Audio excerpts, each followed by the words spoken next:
The long-awaited adaptation of Alan Moore's graphic novel, Batman the Killing Joke, has finally arrived. I saw this movie yesterday night at a Fathom Events screening. Packed theater, tons of Batman fans there. It was really cool. If you know anything about Batman the Killing Joke, you know that it is Batman and the Joker, and a confrontation between the two where the Joker wants to prove to Batman that any average person can go insane just like he has. So there was a humongous amount of anticipation for this movie. For one, Mark Hamill has returned to voice the Joker, Kevin Conroy has returned to voice Batman, and it's the first DC animated film to ever receive a rated R rating. It's also one of the most beloved graphic novels of all time. The Killing Joke is humongously popular. I love it. I've read it multiple times. I've read Batman comics most of my whole life, and so whenever an adaptation like this comes along, there's also part of me that's very reserved and afraid because it's so beloved and it's so anticipated that it's difficult to live up to said hype. In this case, there are aspects of this movie that I enjoyed and aspects that I really didn't enjoy, and a few things that really confused me. Choices that were made that just didn't make sense to me. And don't worry, if you've never read the graphic novel, I won't spoil anything for you. It is a quick read though, I recommend it. It's very, very, very good. Alan Moore, you know him, V for Vendetta. This guy's talented, check it out sometime. Things I liked. Obviously, Mark Hamill and Kevin Conroy are fantastic with their voice work. I love Tara Strong, the voice of Batgirl. They are so very talented at what they do, and they just feel so iconic every time you see these animated characters and those voices coming out of it. That was obviously a joy to hear and see. There were a lot of scenes that are directly from the graphic novel, scenes that are 100% word for word from the graphic novel, and the panels very well recreated in this film. Those scenes were very suspenseful, very tense, and very well done. And all of those scenes that are directly from the graphic novel, that are clearly inspired by said graphic novel, are fantastic and are great recreations of those events. Now, I understand that whenever you're adapting something, whether it be a book or a TV series or a comic book, there are going to be changes. Certain things are going to be in the source material that you just can't put in the movie because of time constraints or something else. And this doesn't bother me. I understand that when you adapt something, certain changes have to be made. When you see my upcoming Harry Potter reviews,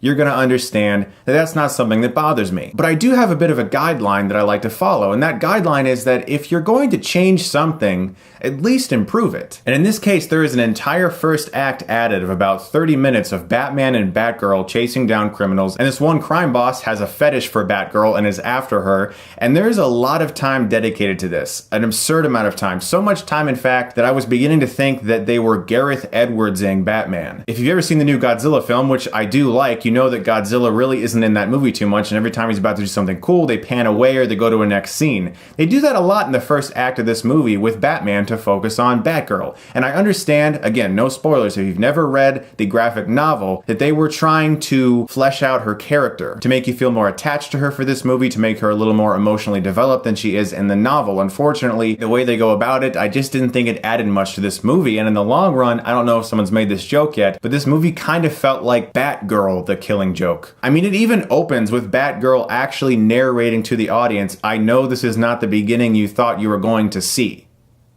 I was like, no, it's definitely not. You're right. I mean, you can actually see the part in the movie where it becomes the movie you wanted to see, where it fades out after that first act and fades into the first few panels of The Killing Joke. And you're like, okay, this is the movie I wanted to see. Why didn't this happen at the beginning? I don't know. There's certain things in this movie that just didn't have to be there in regards to adding and putting things in and all these little side scenes that just felt like they were trying to elongate something when they didn't really have to. I mean, if you want to make a Killing Joke animated film and make it be 45 minutes and just have it be really tight, suspenseful, and contained, make it 45 minutes. You don't have to add an extra 30 minutes of Batgirl and Batman swinging around the city that has absolutely nothing to do with The Killing Joke.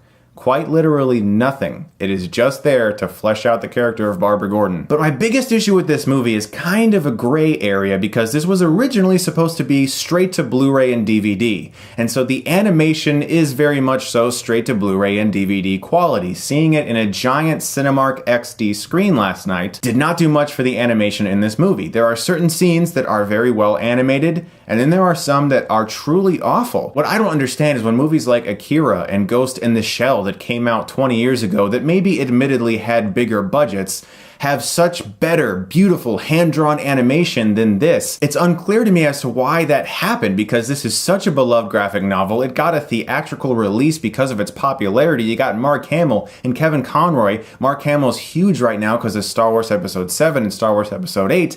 They should have gotten a much better budget and much better animation for this movie. But in the end, the voice work and the aspects of this movie that directly tributed and honored said graphic novel were the best parts of this movie. I would love to say that the additions and the changes actually added something, but they unfortunately did not for me. It didn't really give much extra emotion, and it just felt like tacked on scenes. I'm gonna give Batman the Killing Joke a C+.